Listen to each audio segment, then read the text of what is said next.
কুরপাড় মুরাদপুর এলাকায় একটি বিভীষিকাময় ঘটনা ঘটে, যা লোকের মুখে মুখে। আমরা তিনজন সেই ঘটনার সত্যতা যাচাই করার জন্য সেই বাড়িতে উপস্থিত হই এবং ঘটনাটি শুনি এবং এটি ভিডিও করি এবং সেটা ফেসবুকে দেওয়া আছে। এই ঘটনাটা পড়তে গিয়ে আমার মনে হলো যে উনি অলরেডি আজকে উপস্থিত আছেন, তাই না? রাইট। সো আমরা তার মুখ থেকে ঘটনাটা শুনবো অ্যান্ড তাকে আমরা নিয়ে এসেছি। এই ঘটনাটি তার মুখ থেকে শুনবো এবং আশা করছি কিছুক্ষণের মধ্যে আপনারা সেটা শুনতে পারবেন। আমরা একটা অন্য ঘটনায় বরং যাই। ওকে, সো কুমিল্লার ঘটনাটা আমি প্রথম আপনাদের হিন্ট দিয়েছি, এখন সরাসরি সেই ঘটনাটা যাবো। তবে তার আগে একটা ইমেল পড়ে ফেলতে চাচ্ছি। বিশাল ভাই, আপনাকে এবং সকল শ্রোতাকে আমরা আন্তরিকভাবে মোবারকবাদ। আমি একজন প্রবাসী, আমার নাম পরিচয় প্রকাশ করতে চাচ্ছি না। আমি এখন আপনাকে যা বলবো তা আসলে কোনো ঘটনা না, এটা আমার পরিবারের সাথে গত 20-25 বছর যাবৎ চলে আসা কিছু বিষয় মাত্র। প্রথমে বলে রাখি, আমার পরিবার বলতে আমরা 3 ভাই এবং আব্বা আম্মা। ভাই 1993 সালে আমাদের বাড়ি সাগরে ভেঙে যায় এবং আমরা 1993 সালের 27 মে আমাদের নতুন বাড়িতে উঠি। বলে রাখা ভালো, আমাদের নতুন বাড়িতে আমরা 1992 সালে একটি ঘর তৈরি করি, যেটা আমরা আসা পর্যন্ত প্রায় 1 বছর খালি ছিল। আমরা যখন আমাদের নতুন বাসায় আসি তখন আমি মাত্র ক্লাস 6 এর স্টুডেন্ট। আমার আম্মা টিচার, আব্বা ব্যবসা করতেন। 2 ভাই পড়ালেখার কারণে চট্টগ্রাম থাকতেন। আমার এক দূর সম্পর্কের খালা পড়ালেখা করার জন্য আমাদের সাথে থাকতেন। আমরা বাসায় আসার পর প্রথম কিছুদিন ভালো ছিলাম, কিন্তু কিছুদিন যাওয়ার পর আমরা লক্ষ্য করলাম সন্ধ্যার পর আমাদের ঘরের চালে ঠিক মাঝখানে কিছু একটা পড়ছে। আমাদের ঘরের পেছনে অনেক নারকেল গাছ, আমরা ভাবলাম হয়তো নারকেল পড়ছে, কিন্তু সকালে নারকেল দেখলাম না। এভাবে কিছুদিন গেল। একই স্থানে প্রতিদিন আওয়াজ হওয়ার পরও আমরা টিনের মধ্যে কোনো দাগ দেখতে পাইনি। এভাবে কিছুদিন গেল এবং আমরা একই স্থানে আওয়াজ হওয়ার পরও টিনের মধ্যে কোনো দাগ দেখতে না পাওয়ার কারণে আমরা যে পরিমাণ আওয়াজ হলো তাতে টিন দেবে যাওয়ার কথা, তারপরেও কোনো কিছু পেলাম না। এর কয়েকদিন পর সন্ধ্যার পরে মনে হলো যেন দক্ষিণ দিক থেকে কিছু একটা উড়ে এসে আমাদের টিনের চালে বিকট আওয়াজের সাথে পড়ে। এরপর বিড়ালের মতো পুরো টিনে হাঁটতে থাকে। এরপর সেই নারিকেল বা কিছু পড়ার একটা আওয়াজ পাই। আমরা এটাকে বিড়াল ভেবে কাটিয়ে দিই। এইভাবে চলতে থাকে। এর ভেতরে আব্বু এক হুজুরকে এনে আমাদের ঘর বন্ধ করে দেন, কিন্তু সমস্যা চলতে থাকে। একদিন সন্ধ্যায় আব্বা বাজার থেকে মাছ পাঠান, আম্মা মাছ কুড়তে থাকেন, আমি পড়তে বসেছি। ঠিক এই সময়ে এই মুহূর্তে মনে হলো বড় কিছু একটা উড়ে এসে টিনের চালে পড়ল এবং সেটা টিনে হাঁটি শুরু করে দিল। কিছুক্ষণ পর দেখি আমাদের পেছনে জানালায় কিছু একটা দিয়ে আঘাত করা হচ্ছে। আম্মা বের হয়ে গিয়ে দেখলেন কিছু নেই। এইভাবে একে একে সব জানালায় আঘাত চলতে থাকলো। আম্মা যাচ্ছেন, কিছু দেখতে পাচ্ছেন না। এরপর আবার পেছনে আরেকটা জানালায় আগের গুলোর চেয়ে অনেক জোরে জোরে আঘাত করা শুরু করলো। আম্মার বের হন না। এইভাবে চলতে থাকে আমাদের ঝামেলা, কিন্তু এটাকে নিয়ে আমরা একটুও চিন্তা করিনি। এইভাবে কিছু না কিছু প্রতিদিন চলতে থাকে। আর নারকেল টাইপের যে পড়ার আওয়াজটা, সেটা প্রতিদিন চলে। কিছুদিন পর আমরা এক হুজুরকে আনলে হুজুর আমাদের বাসা থেকে বেশ কয়েকটা তাবিজ উদ্ধার করেন, কিন্তু সমস্যা থামে না। বড় ঘটনা ঘটে 1998 সালের ফেব্রুয়ারিতে। হঠাৎ আমাদের টিনের চালে ইটের টুকরা পড়া শুরু হয়। প্রথমে আমরা ভেবেছি পাড়ার দুষ্টু ছেলেদের কাজ, কিন্তু পরে গিয়ে দেখি এটা ক্রমশ বৃদ্ধি পাচ্ছে। শত শত মানুষের সামনে টিনের চালে ইট পড়ে, ইট নিচে গড়িয়ে পড়ছে, কিন্তু কোথা থেকে ইট আসছে তা কেউ দেখতে পাচ্ছে না। একসময় আমরা লক্ষ্য করলাম এগুলো সব আমাদের বাসার ভেতর বিভিন্ন জায়গায় ছড়িয়ে থাকা ইট। সারাদিন এভাবে যাওয়ার পরে রাতে এক হুজুর এসে কিভাবে যেন এটা বন্ধ করেন, কিন্তু পরের দিন সকালে আবার শুরু হয়। জিনে পাওয়া এক মহিলার মাধ্যমে এটা বন্ধ করা হয় এবং সে বলে যে কেউ একজন আমাদেরকে ডিস্টার্ব করার জন্য জিনের মাধ্যমে এই কাজ করিয়েছে। আমাদের বাসায় প্রতিদিন কিছু না কিছু একটা হচ্ছে। 2011 সালে আমি বিয়ে করি। বিয়ে করার কয়েকদিন পর আমি লক্ষ্য করি যে কিছু একটা আমাদের টিনের চালের উপর এসে লাফ দিয়ে পড়ছে এবং আবারও সেই একই ঘটনা, বিড়ালের মতো হেঁটে হেঁটে সে রুমের ওপর দিয়ে আমার পা বরাবর আসে। আমাদের রুমের ওপর ঠিক আমার পা বরাবর আসে। এরপর আমার ঠিক বাম পাশ বরাবর হেঁটে এসে আমার এবং আমার স্ত্রীর ঠিক মুখের ওপর দিয়ে অতিক্রম করে, এবং অতিক্রম করার পর আর আওয়াজ পাওয়া যায় না। আমি রুম চেঞ্জ করি, অন্য রুমে যাই। আমার আব্বা অসুস্থ হওয়ার কারণে আব্বা চট্টগ্রাম থাকে এবং আম্মাও বেশিরভাগ সময় চট্টগ্রাম থাকে। আমি দেশে থাকতে মোটামুটি ভাবে রাজনীতির সাথে জড়িত ছিলাম, তাই মাঝে মাঝে অনেক লেট করে ঘরে ফিরতাম। 2012 সালে একদিন রাতে প্রায় 1টার দিকে বাসায় আসি। এসে আমার স্ত্রীকে দেখে কথা বলে এবং তার হাতে একটা টর্চ নিয়ে বাইরে টয়লেটে যাই। আমি টয়লেটে বসা অবস্থায় দরজার একটা ফুটো দিয়ে দেখতে পাই বাইরে এক মহিলা সবুজ পাড়ের সাদা কাপড় পরে দাঁড়িয়ে আছে এবং কান্না করছে। কিন্তু তখন বাইরে অনেক অন্ধকার ছিল। আমি চিন্তা করি হয়তো আমার স্ত্রী ওঠা।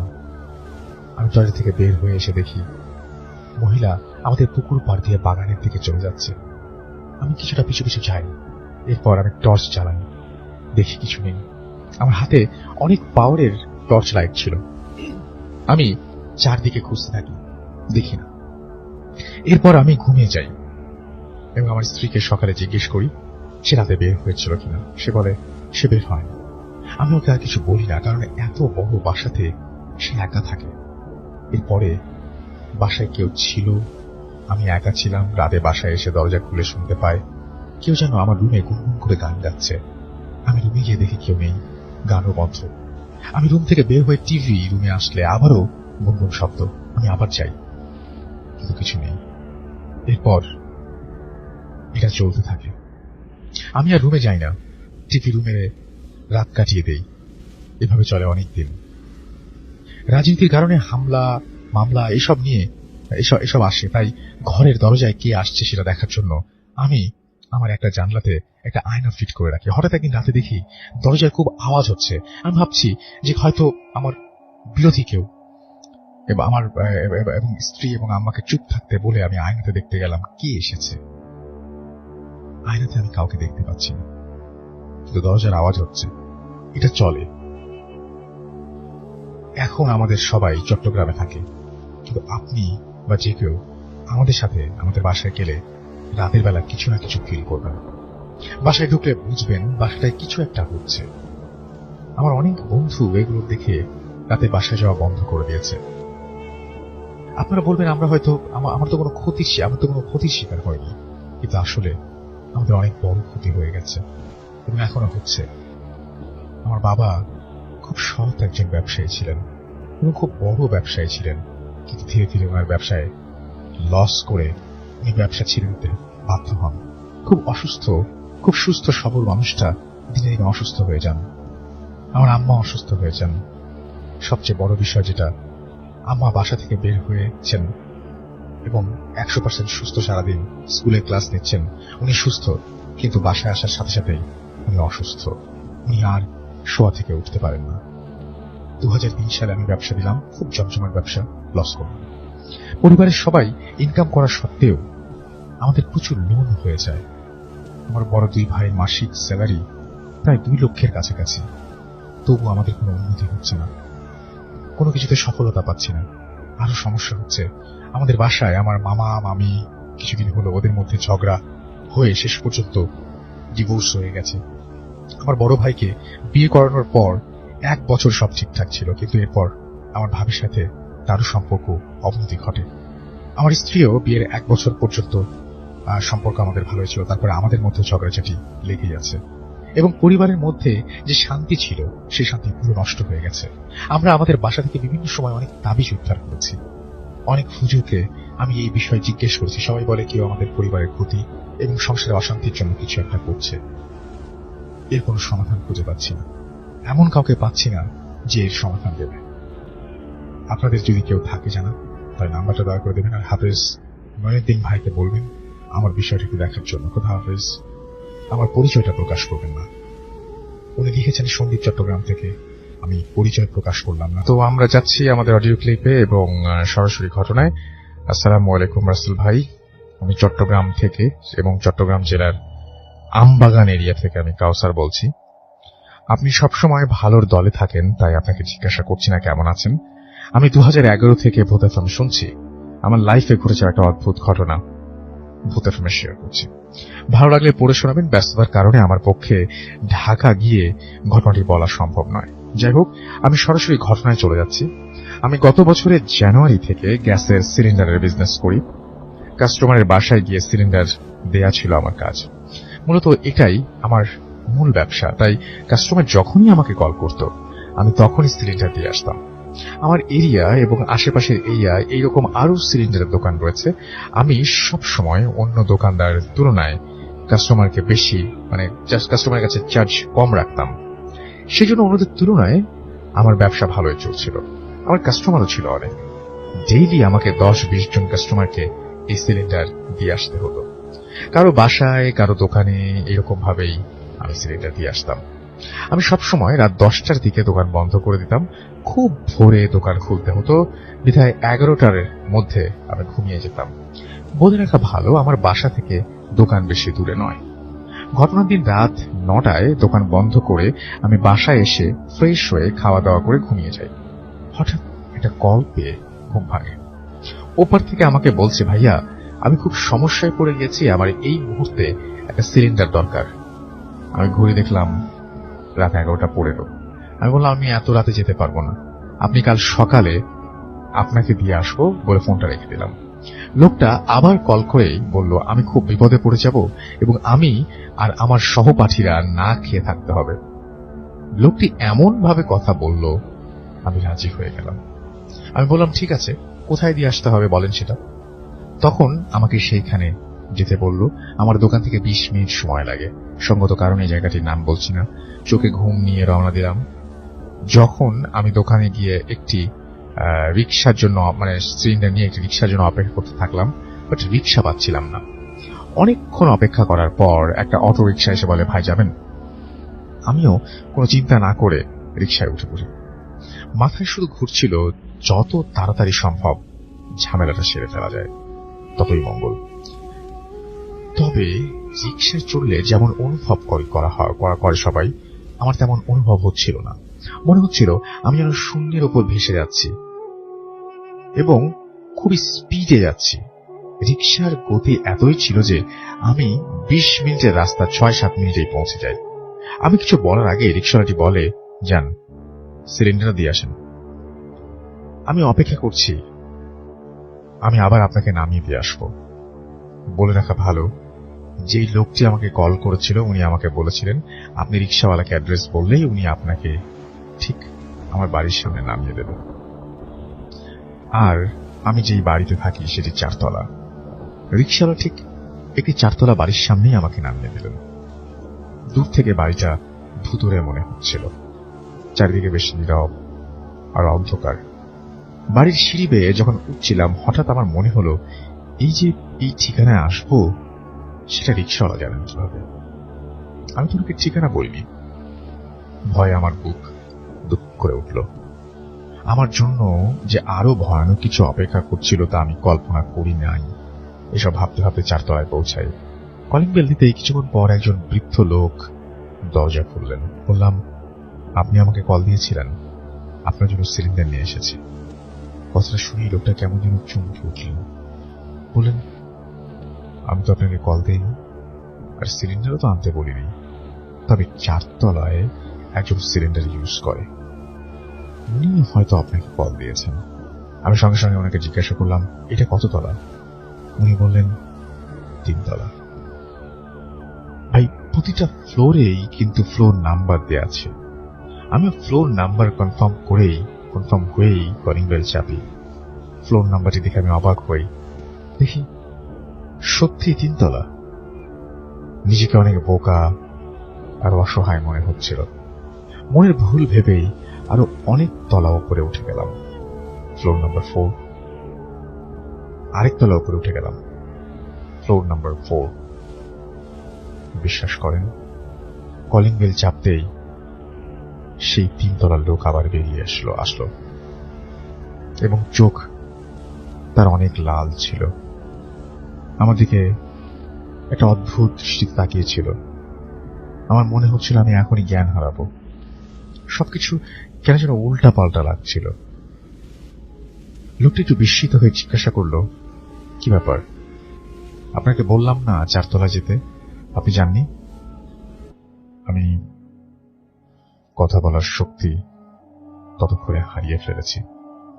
লোকটি আমাকে বলল, জানতো, এত রাতে ডিস্টার্ব করবেন না। ঘুম তো ভেঙে দিয়েছেন, এত রাতে ফাজলামি করতে এসেছেন, যান 4 তলায় যান। আমি খুব ভয় পেয়ে 4 তলায় আর যেতে সাহস পাচ্ছিলাম না। তবুও সিলিন্ডারটি নিয়ে গেলাম 4 তলায়। এইবার দেখি আরো বিস্ময়কর দৃশ্য, যা দেখার জন্য আমি প্রস্তুত ছিলাম না। কলিং বেল দিলাম, আর এক লোক দরজা খুলল। দরজা খোলার পর দেখি উনি আর কেউ নন, যার রিকশায় করে আমি এখানে এসেছি সেই ব্যক্তি। যখনই আমি দৌড় দেব মনস্থির করেছি, ঠিক তখনই লোকটি আমাকে বলে, ভাই, আপনার আসতে এত সময় লাগলো কেন? আমি কখন থেকে আপনাকে কল দিয়ে যাচ্ছি। অনেক ধন্যবাদ ভাই, আপনি আজ না আসলে আমাদের সবাইকে না খেয়ে থাকতে হবে। রুমে উনি ছাড়া কাউকে দেখতে পাইনি, আর কোনো মোবাইলের রিংয়ের শব্দও আমার কানে আসেনি। তাছাড়া মোবাইলও সাইলেন্ট ছিল। আমি কোনোভাবেই ওখান থেকে পালাতে চাচ্ছিলাম। আমি জানি আমার সাথে যা হচ্ছে তা স্বাভাবিক কিছু না। আমি যখন সিঁড়ি দিয়ে দৌড়ে আসছিলাম, মনে হচ্ছিল আমার পিছু পিছু কেউ আসছে। নিচে নেমে দেখি রিক্সাওয়ালা নেই। মনে মনে ভাবতে থাকি, আর এক মুহূর্ত নয়।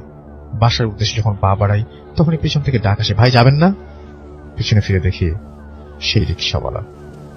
এবার ওনার মুখটা ভালো করে খেয়াল করি। উনি আর কেউ নন, একটু আগে আমি যাকে সিলিন্ডার দিয়ে এসেছি উনি সেই ব্যক্তি। দেখলাম ওনার চোখ টকটকে লাল, আস্তে আস্তে আমার দিকে এগিয়ে আসছেন এবং মনে হচ্ছে উনি শূন্যে ভাসছেন, আর আমাকে বলছেন এই সিলিন্ডারটাই তাদের নাকি মৃত্যুর কারণ। আমি এসব দেখে নিজেকে সামনে রাখতে পারি, অজ্ঞান হয়ে যাই। জ্ঞান ফেরে নিজেকে বিছানায় আবিষ্কার করি। পাশে আমার বড় ভাই, আমার মা। ভাইরা বলো, রাতে তোকে বিছানায় না দেখে কল করি, তুই রিসিভ করছিলি না, তাই তোকে খুঁজতে খুঁজতে দোকান পর্যন্ত এসে দেখি তুই দোকানের বাইরে পড়ে আছিস। পরদিন সকালে আমি ওই জায়গাটায় যাই এবং আশেপাশে এলাকাবাসীর কাছ থেকে জানতে পারি কয়েক মাস আগে এখানে আগুনে পুড়ে সিলিন্ডারের মাধ্যমে আগুনটা লাগে এবং আগুনে পুড়ে 2 জন মানুষ মারা যায়। তার মধ্যে একজন রিক্সা চালাতেন। তারপর থেকে এই বাড়িতে অনেক অদ্ভুত ধরনের ঘটনা ঘটতে থাকে, যার কারণে এই বাড়িতে কেউ বেশি দিন থাকতে পারেন না। এবং এটাই ছিল আমার ঘটনা। আমার কাছে আরো ঘটনা আছে, সময় পেলে শেয়ার করব। থ্যাংক ইউ সো মাচ কাউসার, আপনাকে অনেক ধন্যবাদ আপনার ঘটনার জন্য। এবং আমি জানি না যে পুরো জিনিসটাই আপনি যেটা লিখেছেন সেটা আপনার কল্পনা কিনা, বা আপনি আসলে কি দেখেছেন। পুরো জিনিসটাই আপনি আসলে দোকান থেকে বের হওয়ার পরেই সেখানে আপনার কোনো ঘটনা ঘটেছিল কিনা। কিন্তু আপনি সবচেয়ে বেশি কনফিউজড হয়েছে যে কারণে, যে পরের দিন আপনি যখন ওখানে গেলেন তখন আপনি আবার দেখলেন যে না, সেই বাড়িটার অস্তিত্ব আছে এবং সেখানে সত্যিই এরকম মানুষ মারা গেছে আগুনে পুড়ে।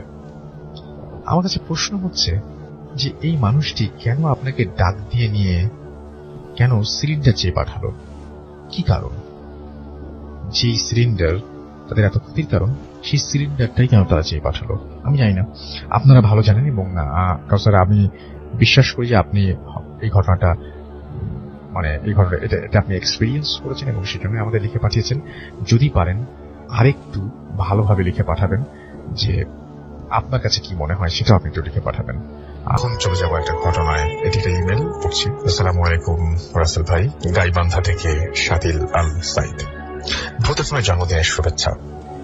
আপনি আর আপনার পাশে এই মুহূর্তে যারা আছেন আর যারা ভূত এফএম শুনছেন, আশা করি সবাই অনেক অনেক বেশি ভালো আছেন। অনেক ঘটনা ঘটে যায়, কিছু ঘটনার ব্যাখ্যা বা সমাধানের উত্তর খুঁজে পাওয়া যায় না, হয়তো বা পাওয়া যায়, তা আমার জানা নেই। মানুষ মারা যাবে সেটাই কি স্বাভাবিক না? কিন্তু আমার নানু বাড়ির পরিচিত মুখগুলো আর আমার বাবার পরিবারের পরিচিত মুখগুলো যারা ছিল আর যারা আছে, সবাই আমাদের বাড়িটাকে কেন জানি খুব ভয় পায়, জানি না কেন। তবে আমাদের পরিচিত যারা ছিল, যারা মারা গিয়েছেন, ওনারা ঠিক মৃত্যুর আগে আমাদের বাসায় এসে শেষবারের মতো দেখা করে গেছেন। জানি না এটা মিরাকল নাকি অন্য কিছু। এই জন্য সবাই বলে তোমাদের বাড়ি থেকে এসেই যদি মৃত্যু হয়। গাইবান্ধা জেলার সাঘাটা থানায় আমার দেশের বাড়িটা মেইন রাস্তার পাশেই। বাড়ির চারিদিকটা ইটের দেয়াল দিয়ে আবদ্ধ করা। বাড়িটাকে বাহির থেকে দেখলে মনে হয় এই বাসায় কেউ বুঝি থাকে না। বাড়িটার যে মেইন গেট আছে তার পাশেই 3টি কবর। একটি কবর আমার বাবার দাদির, আর বাকি দুটো আমার যমজ ছোট বোনদের। মনে রাখা ভালো, আমাদের বাড়িটা কিন্তু আধা পাকা। বাড়িটির চারপাশে নারকেল গাছ, আর বাসার ঠিক পেছনে একটি বাগান আছে। ঢাকা থেকে যখন আমার বন্ধুরা আমার বাসায় আসতো তখন ওরা যেতে চাইতো না, বলতো এত গরমের মাঝেও তোদের বাড়িটা এত ঠান্ডা কেন? কেমন একটা শান্তি লাগে, কেমন সুগন্ধ দিয়ে একটা স্তব্ধ পরিবেশ। ওরা তো জানে না আমি আর আমার আম্মু জানি কি ঘটনা ঘটে এই বাড়িটাতে। আমার নানু মারা যায় সময়টা 2000। যেদিন মারা যান ঠিক আগের দিন হঠাৎ করে নানু আমাদের বাসায় বিকেলে আসেন। নানু আমাকে আর আম্মুকে বলেন, তোদেরকে খুব দেখতে ইচ্ছে করছিল তাই চলে এলাম। রাতের খাবার শেষ করে নানু আর আমি একসাথে রুমে। নানু মনে হয় ঘুমিয়ে পড়েছিলেন।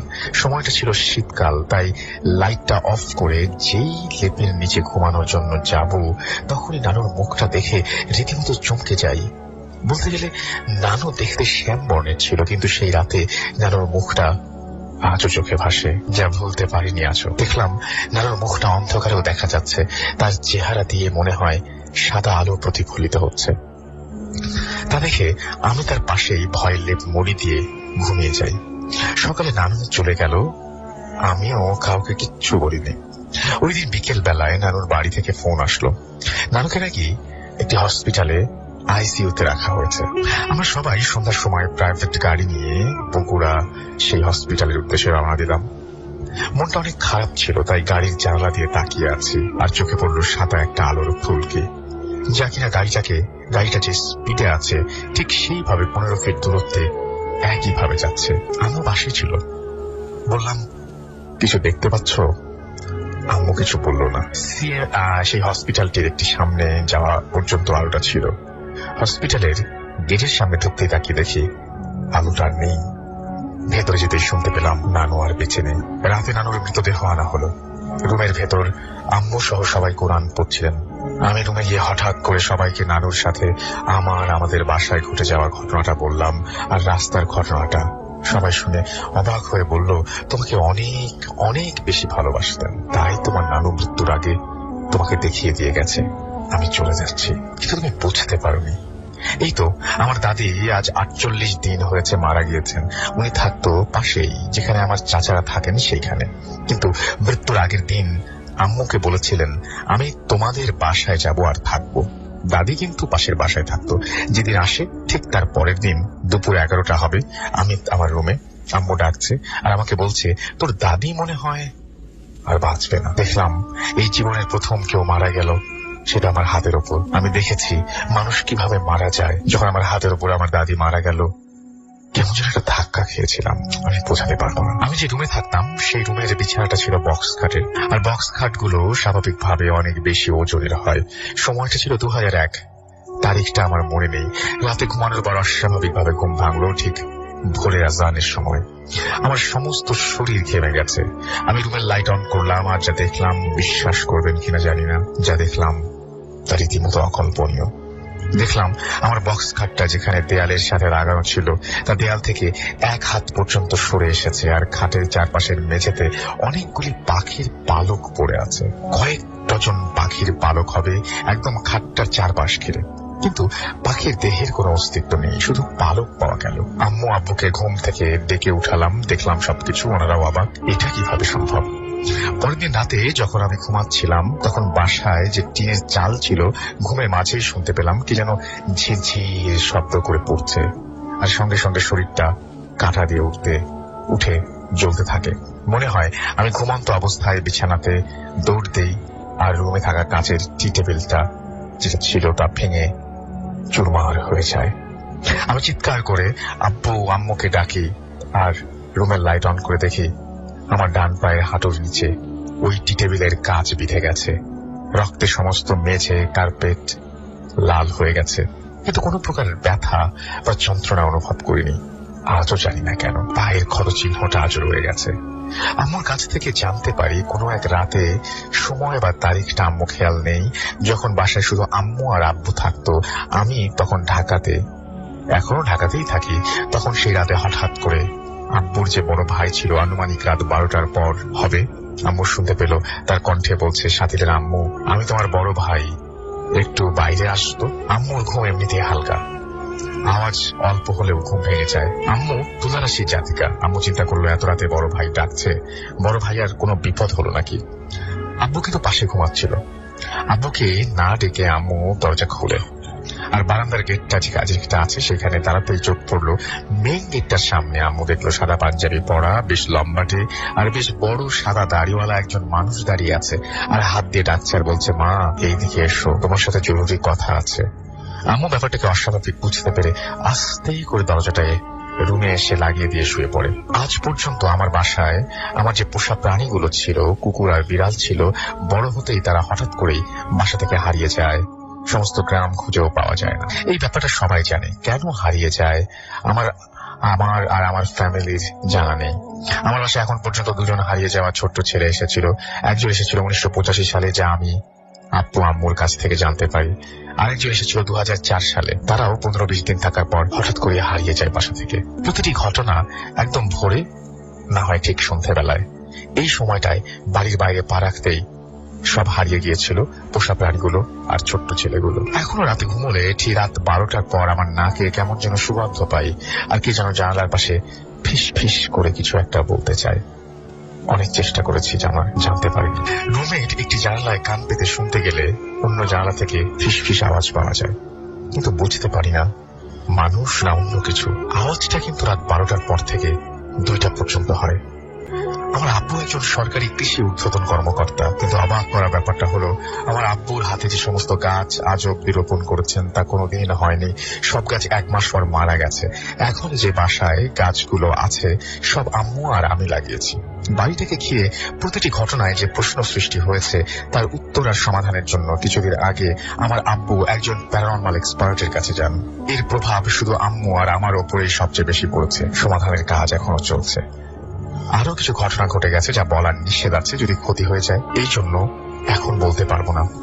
যদি সমাধান হয় আমি অবশ্যই আপনাদের জানাবো। আরো অনেক ঘটনা আছে, আমি লিখে পাঠাবো। সবাই ভালো থাকবেন আর সাবধানে থাকবেন। এরপরে তিনি তার ফোন নাম্বারটা দিয়েছেন। তো এই ছিল ঘটনা। আশা করছি ঘটনাটা আপনাদের অনেক ভালো লেগেছে। একটু উপকার হয়। যাই হোক, আমাদের সাথে গেস্ট রয়েছেন এবং তার সাথে আমরা কথা বলবো। কি নাম আপনার? জি ভাই, আমার নাম দীপ। দীপ, আপনি কোথা থেকে এসেছেন? আমি মিরপুর 1 নম্বর থেকে এসেছি। মিরপুর 1 নম্বর থেকে। আচ্ছা দীপ, আপনার ঘটনায় চলে যায় সরাসরি, কারণ আমাদের আরো অনেক কিছু আছে।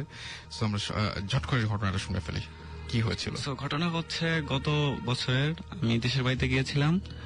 তো দেশের বাড়িতে হয় এরকমই যে এক গ্রামে যদি সিডি আনে বা ভিসিডি আনে, তো আরেক গ্রামের মানুষরা দেখতে যায়। তো আমার ফ্রেন্ডের বাসায় আনছিল, তো আমাকে বললো যে যেতে। আমার আর কি রাতের বেলা তো, আর আমি একা যেতে পারবো না, আমি আমার ভাই গেছিলাম। তো রাত 9টা বাজে রওনা দিছি। তো তাদের বাসায় বসলাম, দেখলাম সবকিছু, ছবি টবি যা দেখালো দেখলাম, খাওয়া দাওয়া শেষ। তো আমি বিদায় টিদায় নিয়ে আমি আর আমার ভাই রওনা দিলাম। তো রাত 12টার দিকে রওনা দিলাম। তো হাঁটতেছি বিলে আর কি, গ্রামে যে রাস্তাটা ছিল রাস্তাটা পার হয়ে বিলের রাস্তায় নামলাম।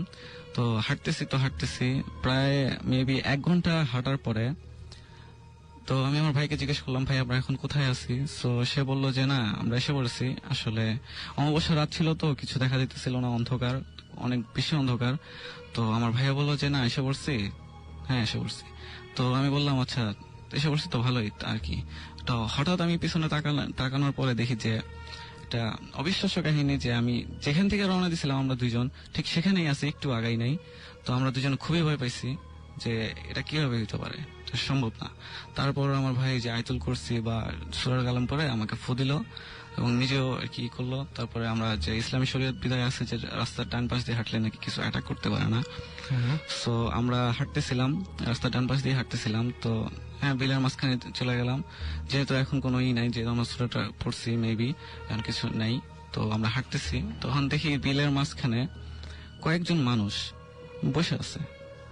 সো আমার খুবই অবাক লাগলো যে রাত 1টা-1:30টার দিকে মানুষ এখানে বসে থাকবে কেন? তো আমি আমার ভাইকে জিজ্ঞেস করলাম, ভাই আমি কথা বলে আসি, তারা এখানে বসে আছে, তো তাদের কাছে টর্চ থাকতে পারে? তো আমি টর্চটা নিয়ে, তো যদি তারা আমাদের বাসার দিকে যায় তো তাদের টর্চ দিয়ে আমরা যেতে পারবো, অন্ধকারে অসুবিধা হবে না।